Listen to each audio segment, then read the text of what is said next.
Hello mga chums ko, good evening. Tara, luto tayo ng pinangat na hipon. Ayan. So, ayan, pinapakuluan ko na yung sampalok. Tapos, nilagyan ko na rin siya ng sibuyas, kamatis, bawang. And then, tinimplahan ko na rin ng paminta, patis, saka konting kasukan. Diba? So, ayan. Papaasimin lang natin, anuhin lang natin yung sampalok. Palambutin lang natin para lumasalasa siya, diba? Kasi dapat maasim eh. Dapat, ang gagamitin ko ay yung kamyas. Kaso, walang kamyas eh. So, ayan. Ganyan na ba yan? Kumukulo na siya. Tama na rin yung lasa niya. So, lagay na natin itong itong hipon, diba? Ayan. Bale, pakukuluan lang din natin siya dyan. Ayan. Takluban natin mga 5 minutes. 3 seconds. Tapos ilalagay ko na itong dahon ng ampalaya. Diba? Kakaiba. Kakaiba yata itong niluluto ko eh. Bali sinampal mukhang hipon. O, diba? Hindi natin dapat lutuin mabuti ang hipon.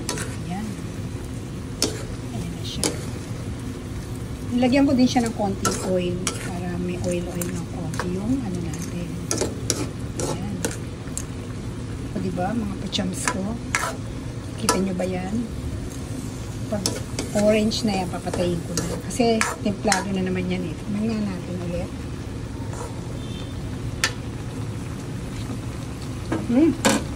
Pasin na. So, ayan. Ilagay na natin ito ng dahon ng ampalaya. Tapos, sa taklobang ko, ayan. Yan ang pinakagulay natin. Dahon ng ampalaya.